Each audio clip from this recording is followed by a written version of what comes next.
Mesdames et messieurs, assalamu alaikum. Bienvenue au journal sur la télévision Al-Bayan. Nous sommes le 11 Rabiul Thani 1443 Hégire, correspondant au mardi 16 novembre 2021.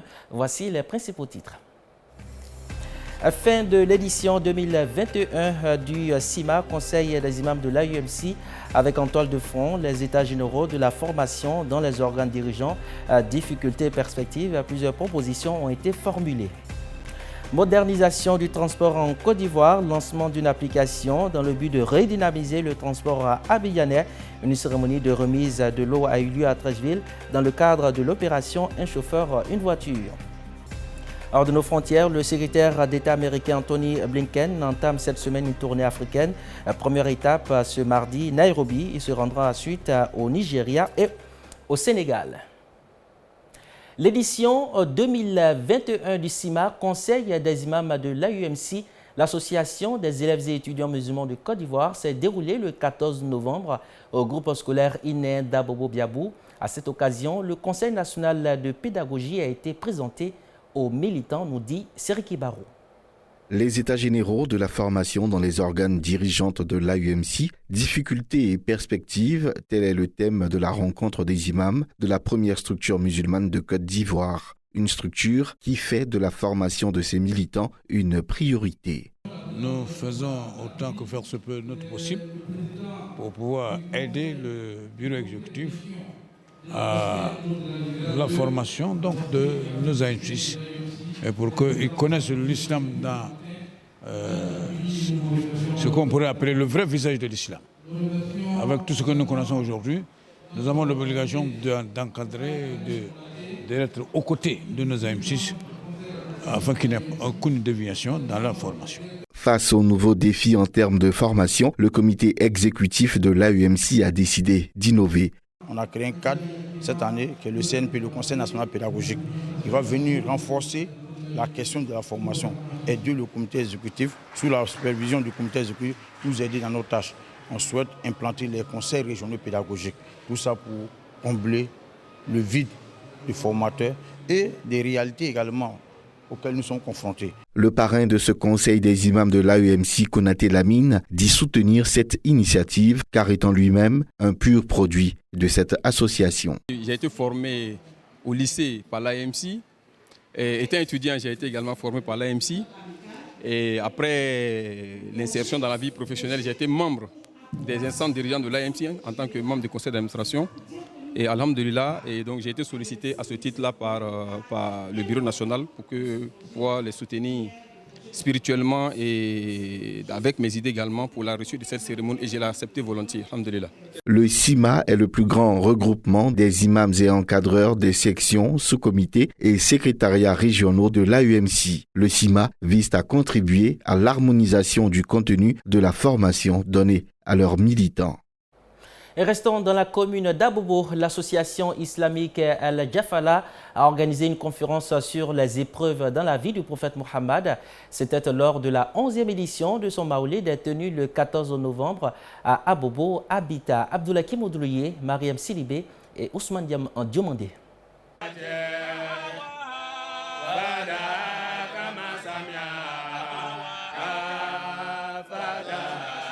À travers le thème sur les épreuves dans la vie de Rasoul sallallahu alayhi wa sallam, le conférencier Cheikh Abou Abbas Raïs Baïkro, par ailleurs guide spirituel de l'association Jafala, a enseigné la patience et l'endurance aux fidèles musulmans présents à cette cérémonie. C'est émouvant de savoir, de se cultiver, d'apprendre de la vie de ce grand homme qui est le prophète Mohammed sallallahu alayhi wa sallam. Je lisais, mais je ne comprenais pas. Mais cette année, j'ai compris ce que c'est que les épreuves. Et après les épreuves, ce qui suit. Je prie le bon Dieu qu'après les épreuves, que ce soit la récompense. Pour avoir contribué à l'organisation de cette activité, des bénédictions ont été formulées pour le parrain de la cérémonie, El Hadj Traoré Noumaplan Ibrahim, représenté à cette occasion par Abdoulaye Traoré.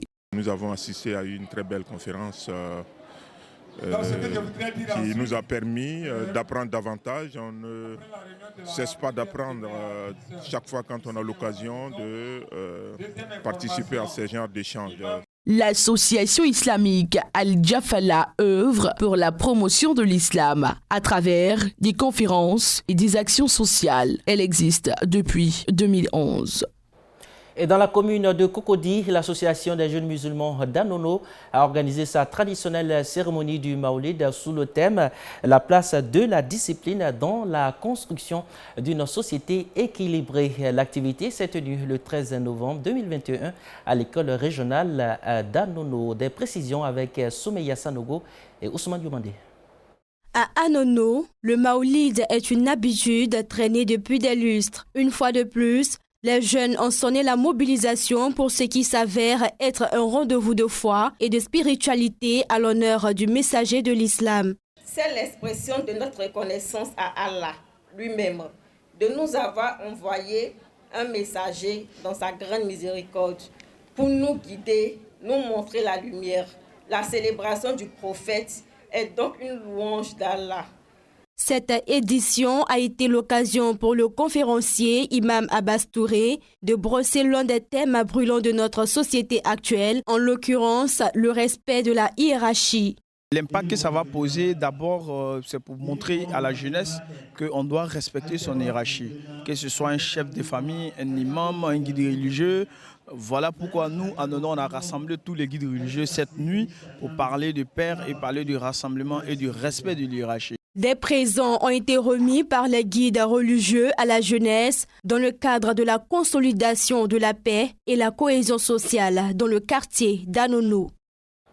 Autre point de l'actualité, la modernisation du secteur du transport en Côte d'Ivoire est en marche.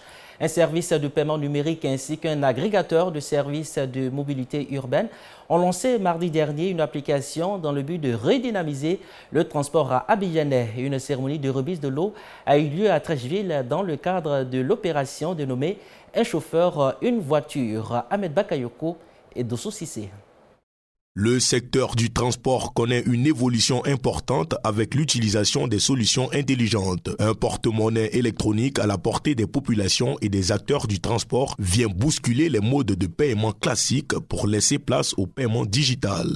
Notre vision, c'est que dans n'importe quelle ville africaine, vous donnez une destination où vous voulez vous rendre. Notre application vous permet d'avoir les meilleurs moyens d'y aller.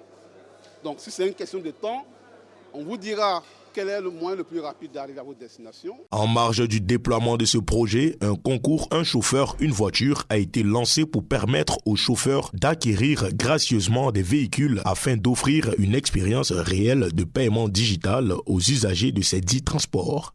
Il y a un volet digital qui nous intéresse fortement. Il y a aussi un volet social. Aujourd'hui, ce concours a permis à un chauffeur de devenir son propre boss, si je peux le dire comme ça, en bénéficiant d'un véhicule.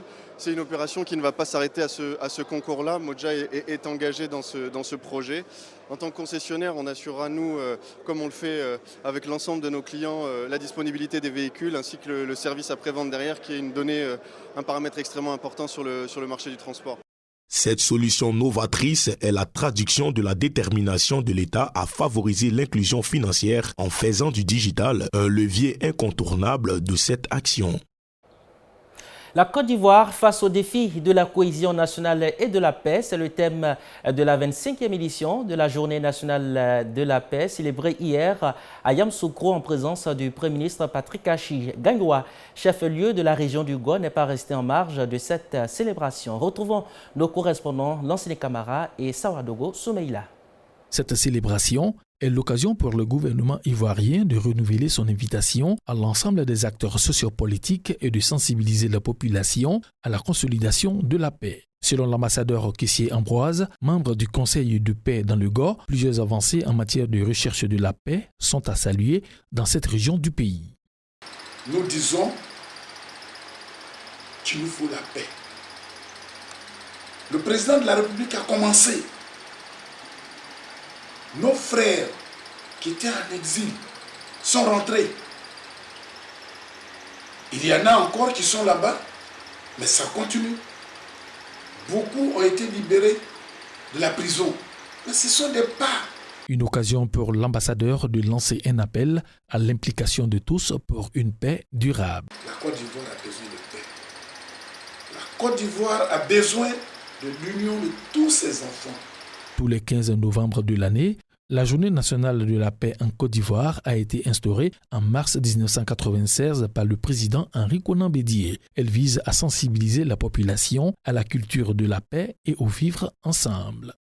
Et un mot de sport à présent, un tournoi de football a eu lieu hier après-midi dans le cadre des festivités des 20 ans d'existence du Radio Al Bayan.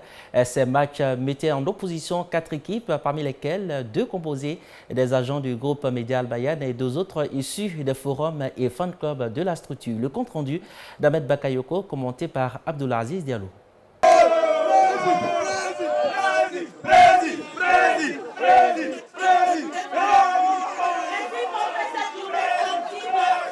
C'est à l'issue des tirs au but et des matchs engagés que l'équipe 1 d'Al Bayan est venue à bout de l'équipe 2. De l'autre côté, le forum des fan clubs d'Al Bayan arrache son ticket pour la finale en s'imposant face au fan club des internautes. Le choc de la finale a tenu toutes ses promesses et c'est finalement l'équipe du forum des fan clubs d'Al Bayan qui réussit à s'emparer du trophée grâce à un penalty salvateur exécuté par son meneur de jeu, et ce, à la grande joie de leur président. Le trophée de Cheikh Al-Aïma Boakari Fofana, c'est Ambé Kunko. La direction générale du groupe Média Al Bayan, représentée par son directeur général adjoint, Imam Daoud Koné, a encouragé l'esprit fair-play et fraternel suscité par cette compétition, tout en remerciant les différents acteurs pour leurs prestations. Félicitations au fan club Al Bayan. Pour dire que c'est en finish, c'est le Bayan qui gagne. Félicitations et joyeux anniversaire à Radio Al Bayan, à toute l'équipe, au fan club. En fin de soirée, les héros du jour ont présenté leur trophée placé sous le nom du défunt Cheikhoul Aïma Boakari Fofana au premier responsable du groupe Média Al Bayan, Imam Sissé Djigiba Abdallah. La deuxième équipe repart avec le trophée doté du nom Cheikhoul Islam Idriss Koudous Koné. Et avant de boucler ce journal, parcourons ensemble les faits marquants de l'actualité sur le continent africain. Une synthèse en 60 secondes proposée par le bureau de la VOA africaine, notre partenaire. En Ouganda, au moins 3 personnes ont été tuées et 33 blessées dans le double attentat suicide mené mardi matin par 3 kamikazes dans le quartier d'affaires de la capitale Kampala. Les alentours du Parlement ont été placés sous haute surveillance. En Libye, Khalifa Haftar s'est porté candidat à la présidentielle de décembre, 2 jours après qu'un fils de Mouammar Kadhafi en a fait de même. Les 2 hommes sont jugés autoritaires et accusés par leurs détracteurs de vouloir instaurer une dictature militaire. Le secrétaire d'État américain Anthony Blinken entame à Nairobi son premier voyage en Afrique subsaharienne, centré sur la revitalisation des démocraties et le changement climatique. M. Blinken visitera jusqu'à samedi le Kenya, le Sénégal et le Nigeria. 6 soldats des FARDC soupçonnés d'être des coupeurs de route qui racketaient les voyageurs ont été arrêtés dans l'est de la RDC. La région est depuis mai sous état de siège pour tenter de mettre fin aux activités de multiples groupes armés. Voilà, ainsi prend fin cette session d'information. Merci à toutes et à tous de votre aimable attention. Retrouvez ce journal en ligne sur notre site albayan.info, la page Facebook et la chaîne YouTube. Bonne soirée sur la télévision Al Bayan. Wassalamu alaikum wa rahmatullahi wa barakatuh.